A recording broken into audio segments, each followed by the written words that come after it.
You know that feeling Yeah.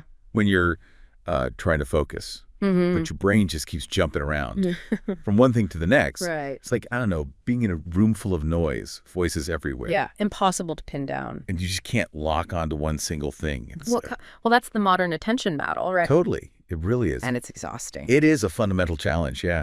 And what's kind of striking is that, while our tech has changed so much, Oh, absolutely. the core struggle with distractions, internal, external, it actually echoes across centuries. Exactly. And, well, that's what we're diving into today. This whole quest, this timeless thing for focus and inner stillness Mm-hmm. in a world that just keeps getting noisier. Yeah. And we've got a really fascinating mix of sources to look at. We do. We're going to be digging into excerpts from the Philokalia. It's this amazing collection of ancient wisdom from early Christianity. Right. Really delves into the inner life, self-mastery, that kind of thing. And then to kind of bring it up to date, we're looking at the distracted mind. Yep. The science side. Which gives us a scientific view on how our attention works, or, often doesn't work in this high-tech world. Right. Plus, we'll fold in some insights from the anxious generation, too, about how technology specifically hits our mental well-being and focus. Yeah, so the goal really is to connect these perspectives. They seem quite different on the surface, right? Totally different worlds, almost. But we want to unearth some practical wisdom from both, for understanding and navigating all the distractions today. And hopefully help you cultivate a bit more focus, maybe some inner peace along the way. Exactly. Okay, so let's jump into the Philokalia first. This one concept really grabbed me right away, this warning against restless desire. Yeah, yes. It says, it, quote, perverts the guileless intellect. And when I read that, I immediately thought about how easily I get sidetracked, wanting the next new gadget or constantly checking my phone. Mm-hmm. What's the core idea there? Well, what's fascinating is the idea that these constant cravings, they create this internal agitation. Okay. And that agitation actually pulls our ability to think clearly, our intellect, away from deeper stuff. Right. And towards things that are fleeting, often pretty superficial desires. It's like that constant itch, An itch for more. Exactly. It stops us from really being present with what's right in front of us. That really resonates. It feels like we're, training our brains to always look for that next little hit of dopamine, never really satisfied. Mm-hmm. And the Philokalia seems to have some pretty direct advice on how to counter this. Things like staying rooted, being picky about who you hang out with. Precisely. That emphasis on staying rooted, it suggests needing stability, right? Yeah. And consciously limiting all that constant external noise that fuels the restlessness. Makes sense. And the advice about choosing spiritual brethren, as they put it, it really highlights how powerful our social environment is on our inner state. If you associate with people who value inner peace, self-control. You're less likely to get swept away. Exactly. Less likely to get swept up in all the worldly stuff. It even uses this phrase, the science of stillness. I love that. Yeah. It implies that cultivating inner quiet isn't just passive, it's like an actual skill, a discipline. It absolutely is presented that way. And then it introduces this idea of inner watchfulness, like constantly being aware of your thoughts as they pop up, almost like a mental radar. Yeah, an early warning system. Against deceptive thoughts. How does that actually work? Well, this watchfulness, it's framed as this continuous, really active awareness of your inner chatter. Okay. It's about noticing thoughts right when they emerge, especially the ones that might lead you down a path to, say, negative emotions or actions. So, spotting them early. Think of it like developing a sensitivity to the really subtle shifts in your own mental landscape. It lets you identify potentially disruptive thoughts before they really take hold. Right, before they snowball. Exactly. The goal is to get skilled in this, what they call spiritual warfare, against these negative internal pulls. So it's not about just shutting thoughts down, but observing them, understanding them. That seems to be the core of it, yes. Observation and discernment. And it mentions that if you consistently practice this, and it talks about some pretty intense motivations like, fear of hell, connection to God. Mm-hmm. The stakes are high in their view. That this eventually leads to inner stability, a quieter mind. That feels like a really strong link between your intention and achieving that inner peace. Well, the Philokalia definitely operates within its own specific spiritual framework. But the underlying psychological idea, it's about the power of sustained attention directed inwards. Okay. By consistently focusing on our thoughts, our motivations, we develop, greater self-awareness. And that, in turn, can lead to a more stable, focused mental state. And the intense motivations just underline how important and probably how difficult they saw this practice as being. Absolutely. It wasn't seen as easy. It also really stresses needing to guard the mind against temptations, which, let's be honest, is way easier said than done. Always. And it talks about accepting trials patiently if we fail at guarding the mind. It almost sounds like there's a belief these difficulties actually serve a purpose. That's a key part of the perspective here. Even when we stumble, the challenges that pop up can become these opportunities for growth, for learning. Okay, so not just punishment. No, more like a natural consequence of, say, unguarded thoughts or actions. And by facing them with patience, wanting to learn from them, we can actually strengthen our resolve, build more wisdom for next time. And that idea, whatever a man sows, he will also reap, that really hammers home the personal responsibility aspect. It does. Accountability is central. This concept of mastering evil thoughts being the science of sciences and art of arts, it's incredibly striking. It just shows the profound importance they put on inner control. The immense importance, yes. And it lists ways to get there. Inner purification through things like the Jesus Prayer, humility, stillness. That's the path to freedom from these negative thoughts. Yeah, the Philokalia really sees our inner state as like the main battleground. And things like prayer, humility, stillness, they're seen as the essential tools, basically. Tools for what exactly? For cultivating that inner purity. And that then weakens the grip of, negative thoughts. And lets you have more sort of spiritual clarity. And the ultimate payoff for all this intense inner work. Yeah. Things like spiritual knowledge, contemplation, even experiencing what they call divine light. It's a pretty powerful vision transformation. It is a profound inner shift. It also touches on something that feels incredibly relevant today. Avoiding worldly toil, focusing on just basic needs, food, clothing. Simple living. To stop anxiety about material stuff from just overwhelming the soul.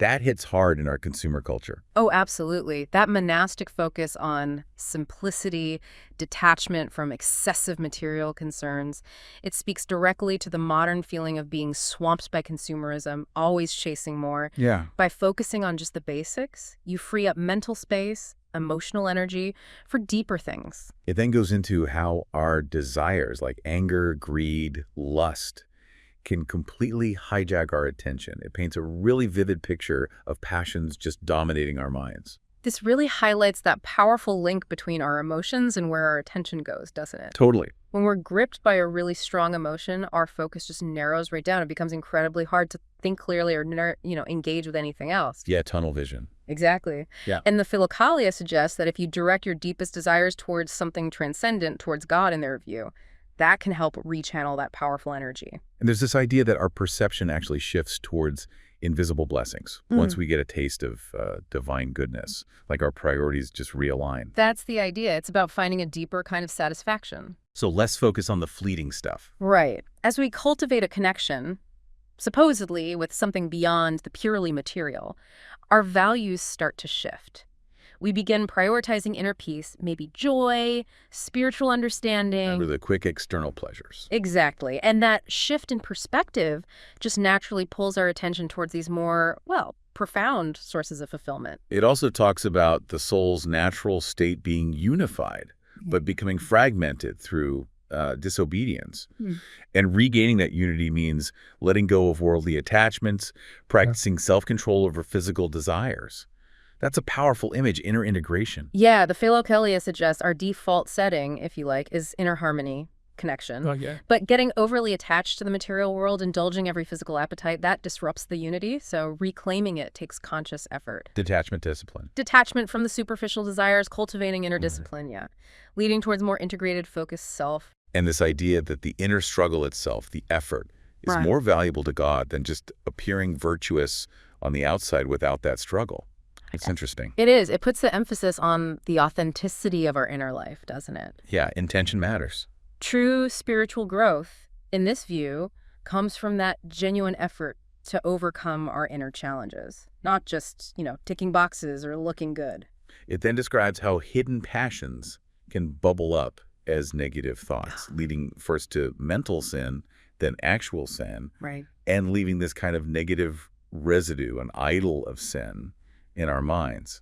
Sounds like underaddressed inner issues just create a cycle, It's a depiction of how these unacknowledged, unchecked negative tendencies can make us vulnerable, more susceptible to negative thoughts, which can lead to harmful actions. which then reinforces the pattern. Exactly. Reinforces those negative patterns inside us. And it points fingers at things like self-esteem, maybe pride, and chasing sensual pleasure as the root causes of vice. Yeah, pride comes up a lot. Which then lead to greed, clouding the intellect. It's a pretty critical take on some basic human drives. The Philokalia often identifies pride, or self-conceit, and the excessive indulgence of bodily pleasures as major roadblocks.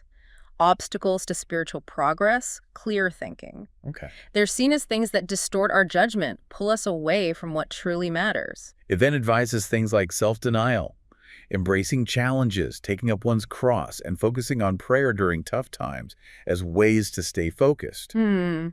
Leaning into practice. It seems like these spiritual practices are the key to navigating hardship without losing your center.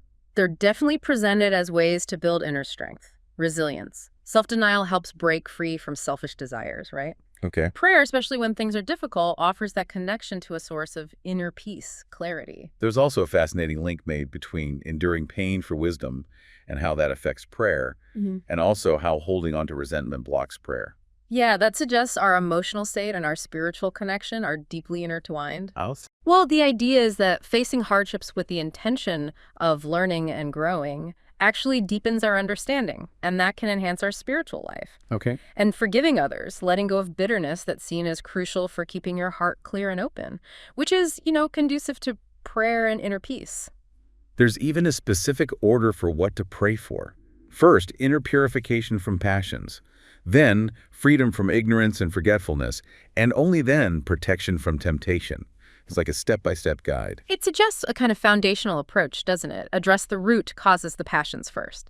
That's seen as necessary before you can overcome ignorance and be properly equipped to face temptations. Makes sense. Build the foundation first. Right. It's also kind of reassuring to read that physical illness isn't necessarily a barrier to inner purity. As long as needs are met moderately. Right, as long as we meet basic needs without overindulging. Yeah. It even recommends stopping eating while you're still a bit hungry. That feels like very practical advice for mental clarity. The emphasis there is just on not letting the body's needs become the absolute center of your life. Moderation, self-control in physical appetites, they're seen as contributing to mental clarity, spiritual focus. But it's very clear.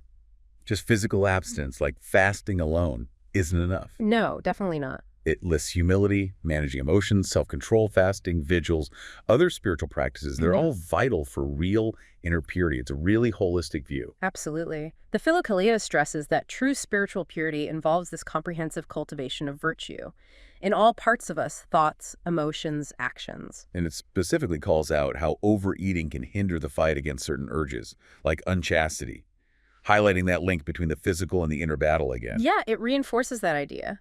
Our physical state and our mental, spiritual states are totally interconnected. Overindulgence can weaken willpower, make us more susceptible. Then we get to this concept of dispassion, achieving it by straightening out our crooked passions, enduring hardships. And it ultimately leads to seeing God. That sounds like the pinnacle, the ultimate inner freedom. Dispassion here doesn't mean being emotionless like a robot.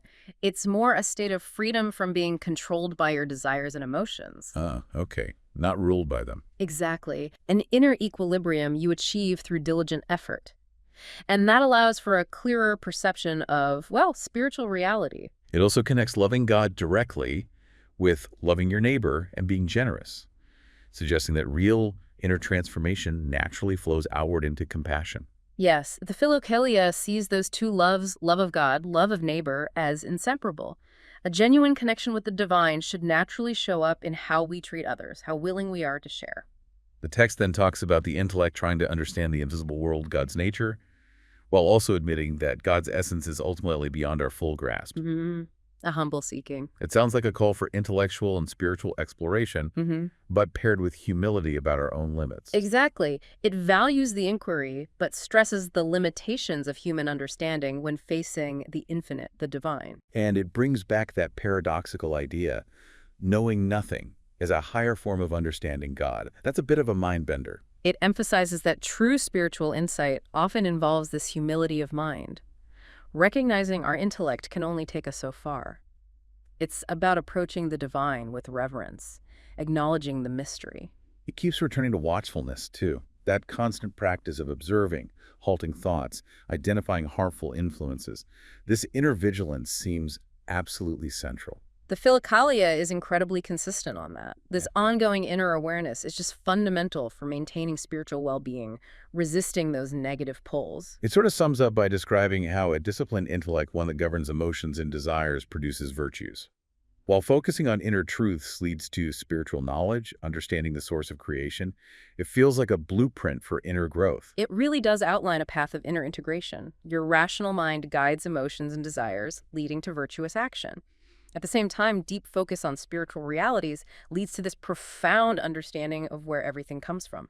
And finally, it touches on deification by grace, where our normal ways of understanding are somehow transcended as we participate in the divine. That sounds like the absolute peak spiritual experience. Yeah, that concept, which is central to some theological traditions, describes this state of profound union with the divine, where our human abilities are elevated, transformed through God's grace. A very high calling. Wow. Okay, that was a seriously deep dive into the Philokalia. Yeah. Really rich stuff. It really is. Now let's shift gears. Let's turn to modern science and see what the distracted mind and the anxious generation tell us about distraction and attention today. Okay, so shifting to that contemporary view, the distracted mind gives us a useful scientific definition. It says distraction is trying to ignore something interfering with your goals. Okay. Whereas interruption is when you actually engage with that interference, making it like a secondary goal. That's a helpful distinction. So the source could be the same, say a notification, but it's about whether I ignore it or switch to it. Exactly. It highlights our own choice, our agency, and how we respond. It's not just things happening to us. Right. The book then talks about the perception-action cycle. How achieving complex goals means we have to pause our automatic reactions and use our cognitive control. It uses that great example of spotting a hidden jaguar. Yeah, the jaguar analogy is brilliant. How does that connect to modern distractions, though? Not many jaguars in the office. Hopefully not. But it illustrates how our brains are wired for immediate response to sensory input. Survival instinct, right? Okay. But in modern life, crammed with information, competing demands, we constantly need to override those automatic impulses. We need to focus on longer-term goals, navigate complex stuff. So cognitive control lets us pause, think, choose, instead of just reacting. Precisely. Pause, evaluate, choose our actions. And the prefrontal cortex is pinpointed as the crucial brain area for this, the coordinator. Exactly. It's like the brain's conductor. Integrates information from all over, guides our attention, manages thoughts, directs behavior towards our goals. Sounds like a lot of work. It does. And it points out something many of us feel, multitasking. It's usually just rapid task switching in the brain. Yep. Not doing two things at once. And it actually hurts our performance. Confirmation. Right. We might feel more productive juggling things, but our brain is just flicking back and forth, back and forth. And that constant switching has a cognitive cost, meaning less efficiency, more mistakes, more mental fatigue across all the tasks you're juggling. Okay, good to know. And it's not just the prefrontal cortex doing all the heavy lifting, right? It's a network. Yes, cognitive control relies on this whole distributed network. Areas involved in sensory processing, memory, motor control, all working together, guided by the prefrontal cortex, a real team effort to stay focused. The book also talks about the limits of our cognitive control, like how selective our attention is, how long we can sustain it. They're finite resources. Not bottomless. It's like we only have so much focus energy each day. That's a good way to put it. Our ability to filter distractions, that's attentional selectivity, and to maintain focus over time, sustain attention, they are limited cognitive resources. Like physical stamina, you can tax them, they get less effective with overuse. And these limits get worse with things like aging, not enough sleep, stress, anxiety. Exactly. That explains why it feels impossible to concentrate when you're exhausted or stressed out. Totally. Aging can affect how efficiently we filter distractions. Sleep deprivation just tanks our ability to sustain focus. You get those microsleeps even. Less efficient filtering too. And stress and anxiety just eat up those cognitive resources, making it harder to focus and control attention. It all connects. It makes this really interesting link between our brain's ancient drive to seek out information like foraging for berries or something. Right, that novelty seeking. And our modern love affair with distractions. It seems like our natural curiosity can actually work against us now. It can. Our brains are just naturally drawn to novelty. That was crucial for survival way back when. Find the new food source, spot the danger. Exactly.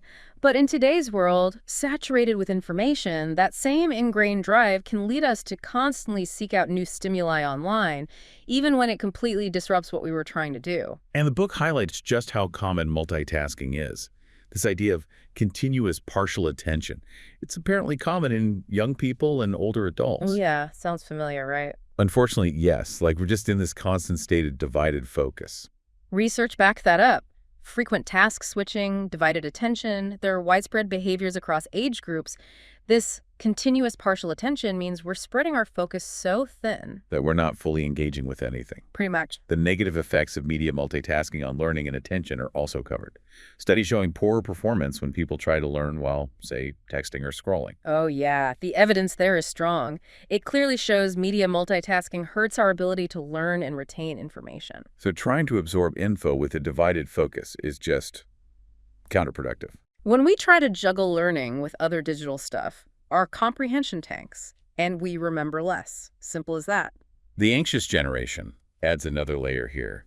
It points out how technology can actually increase boredom and anxiety. Which leads to more switching. Right. It says people would rather scroll than be bored, and they feel genuinely anxious when they're separated from their phones. That really speaks volumes about dependency. It highlights this potential cycle, doesn't it? Constant digital stimulation might lower our tolerance for quiet moments, leading to boredom. And then the anxiety, when we don't have the device, suggests we're relying on it to manage emotions, maybe FOMO. Fear of missing out, yeah. Or just regulating our state. The distracted mind brings in this concept of accessibility. Basically, the easier it is to find new information. Which is incredibly easy now. The quicker we bail on what we're currently doing. It really does feel like the internet has shortened our attention spans. Well, the sheer ease of accessing this vast ocean of information online has definitely changed our engagement patterns. Knowing there's always something new, potentially more interesting, just a click away. Makes us less likely to stick with one thing. Less likely to invest that sustained attention in a single source. Yeah. So you put it all together. The boredom, the anxiety, the super easy access to endless information. And it leads to this earlier optimal time and source.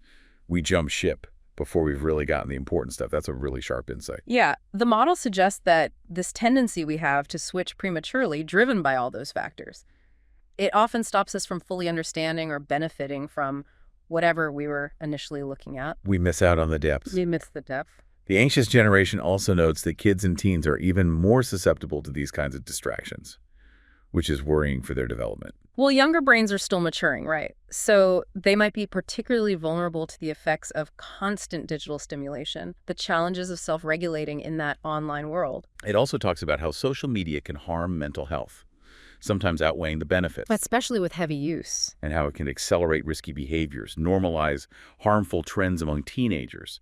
It paints a pretty concerning picture. Research does suggest that while social media has positives, excessive use is correlated with negative mental health outcomes. And the speed at which trends spread, the social comparison, it can really impact adolescent well-being and behavior. There's this concept introduced called safetyism.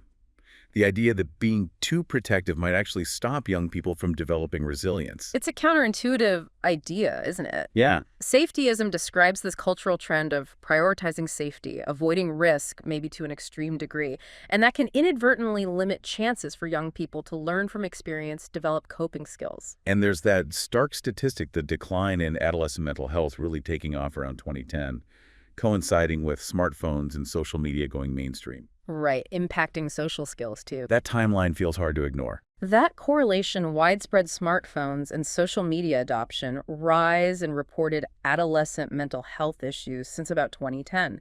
It's a major area of research and concern. It suggests a potential link between these tech shifts and well-being. The book also mentions how social media algorithms can actually incentivize negative stuff, like anger, extremism. Because it gets engagement. That's a troubling thought about how these platforms are designed. Well, the algorithms driving many platforms can inadvertently amplify emotionally charged content. Anger, extreme views, they tend to generate more clicks, comments, shares. It connects this to Jonathan Haidt's idea of 6 vital spiritual practices being undermined by technology, and how maybe superficial digital distractions are filling a deeper human need, that God-shaped hole. That really echoes some of the Philokalia themes, doesn't it? It does. It draws that parallel. The timeless human search for meaning and purpose and our modern reliance on tech. The suggestion is that maybe digital distractions offer this superficial sense of connection or fulfillment. That doesn't really satisfy the deep need. Exactly. It doesn't truly satisfy. And the fact that these platforms are designed to capture our attention for profit is highlighted as a factor in young people's mental health struggles. So it's partly the business model. Yeah, the business models of many social media companies depend on maximizing user engagement. And that can lead to design choices that prioritize grabbing and holding attention, sometimes with negative consequences for users' well-being. But there's a positive example, too. A school that banned cell phones during the day saw kids socializing more, doing better academically. A concrete example, yeah. It shows that limiting the distractions can have real benefits. It provides some real-world evidence that, yes, reducing access to distracting tech in specific environments can have tangible benefits for focus, social interaction, learning. And finally, the impact of screen time, especially before bed, how it messes with melatonin, sleep quality. Which then loops back to negatively affect cognitive control. It's all connected, isn't it? Yeah. Sleep, tech use, ability to focus. Absolutely. Poor sleep, often made worse by the blue light from screens, disrupts our natural sleep-wake cycle. And that impairs cognitive functions like attention, self-regulation, creating this negative feedback loop. Okay, wow. So we've got the ancient wisdom, the modern science. Yeah. How do we bridge these two? Where do they overlap? Where do they connect? Well, what's really remarkable is how much resonance there is. Think about the Philokalia's idea of restless desire. Yeah. And our modern experience of constant digital stimulation, FOMO. It feels like both traditions, just in their own languages, identify the same fundamental human pull away from focused presence. Absolutely. It's the same core challenge, just wearing different clothes, you could say. Exactly. And that Philokalian practice of watchfulness, it feels so similar to modern ideas about mindfulness, metacognition, just being aware of our attention. It really does both emphasize cultivating this conscious awareness of our inner landscape, thoughts, feelings, how easily we get distracted. Watchfulness is maybe more active vigilance, while mindfulness is more non-judgmental awareness. But the core is awareness. The core is awareness. And the Philokalia stressing guarding the mind against negative thoughts that mirrors the modern science of cognitive control, filtering out irrelevance, taking charge of our mental space. Yes. The ability to identify and resist unhelpful or harmful thoughts, central in the Philokalia, lines up so well with the modern understanding of cognitive control, as managing distractions, maintaining focus on goals. That ancient pursuit of stillness, inner quiet, that also seems to connect directly with our modern desire to fight back against attention fragmentation from tech, to get back to more focused states. It feels like a universal human longing for mental peace, doesn't it? Totally. The constant barrage of information, notifications in our hyper-connected world, it creates this yearning for sustained attention, inner quiet. It echoes that ancient pursuit of stillness for clarity and well-being. And both perspectives really hammer home the importance of self-awareness. The ancient texts focus on understanding our passions, our inner demons, maybe.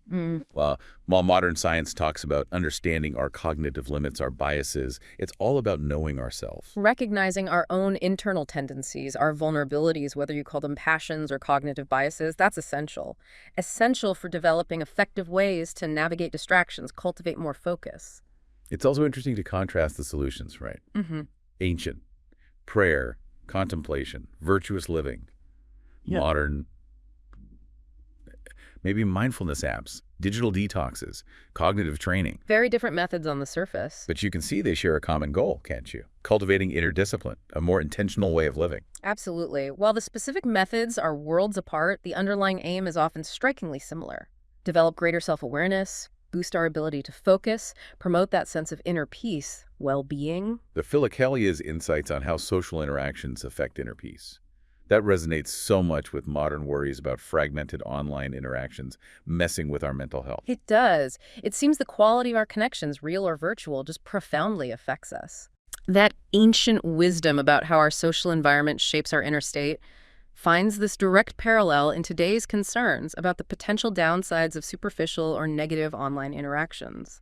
And ultimately, it feels like both the ancient wisdom and the modern science point to the same timeless truth: the importance of prioritizing inner development, seeking deeper meaning, over just superficial external stuff. Right. It's about what truly nourishes us, our souls, our minds. Both perspectives really underscore the value of cultivating our inner lives. Focusing on values, experiences that give lasting meaning, lasting fulfillment, instead of just being pulled around by fleeting external stimuli all the time. So it really seems this human struggle with distraction. It's not new. It's timeless. Pretty much seems that way. We've gotten some amazing insights from both ancient spiritual practices and, cutting-edge neuroscience about what it is, how it affects us. Mm-hmm. And it just feels clearer than ever that being intentional about our focus, cultivating that inner discernment, it's vital, especially today. Absolutely. The way these ancient and modern understandings kind of converge, it just reinforces how enduring this challenge is maintaining focus, finding inner peace in a world jam-packed with distractions. And that leaves you, our listener, with something to chew on. In this world that increasingly demands our divided attention, how can you intentionally blend these ancient insights and modern understandings? How can you use them to reclaim your own focus, cultivate a deeper sense of inner peace, maybe find more purpose? It's a personal journey for everyone. It is. Maybe just take a moment today to reflect on your own restless desires, as the Philokalia puts it. What are the modern illusions that might be pulling you away from your own potential science of stillness? Good questions to ask. Perhaps try a short mindfulness exercise later. Or just think a bit more consciously next time you pick up your phone. What's the intention? It's all part of your own deep dive, really, into living a more focused, maybe more meaningful life.